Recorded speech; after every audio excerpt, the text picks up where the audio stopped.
Els Mossos d'Esquadra han posat en marxa un sistema de cita prèvia per posar denúncies amb l'objectiu d'oferir un millor servei a la ciutadania.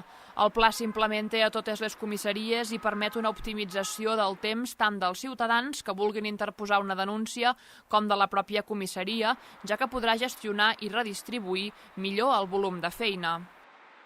Un dels objectius principals és, en aquest cas, oferir aquesta eina a la ciutadania per minimitzar el que seria el temps d'espera a l'hora de presentar una denúncia i, evidentment, en la situació sanitària en la que ens trobem relacionada amb el coronavirus, doncs també, en aquest sentit, col·laborar com a cos que treballa a la seguretat en reduir també aglomeracions de persones.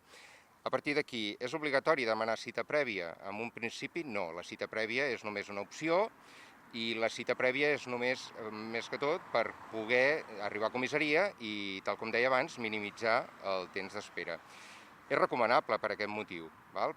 El ciutadà, des de casa, ja pot reservar hora per posar la seva denúncia accedint al sistema de cita prèvia que es troba disponible a través de la pàgina web dels Mossos, des d'on es pot triar la comissaria on vol adreçar-se per posar la denúncia i escollir la franja horària en la qual vol ser atès d'entre les disponibles entre les 6 del matí i les 10 del vespre. A través del portal web de Mossos d'Esquadra veuran que allà, veuran el cita prèvia, el link, despleguen allà.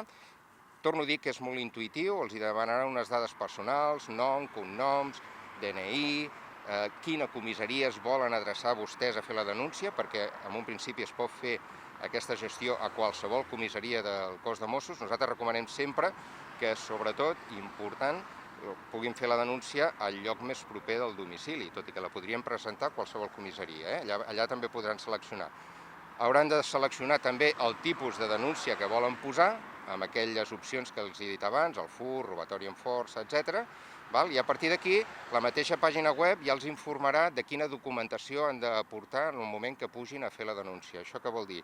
Que sobretot DNI, en cas que siguin lesions, el parte de lesions, en cas que sigui el robatori d'un mòbil, el número d'e-mail i la factura, si els han entrat a robar a casa, una relació dels subjectes sostrets.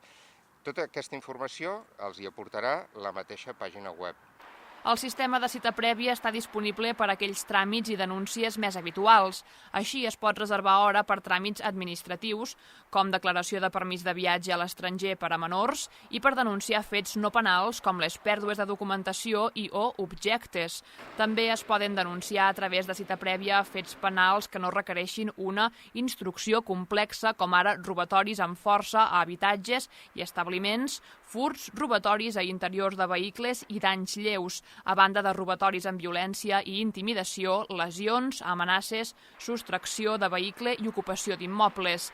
Evidentment, aquelles denúncies relatives a delictes d'especial gravetat i urgència seguiran sent ateses sense cita prèvia i de forma preferent.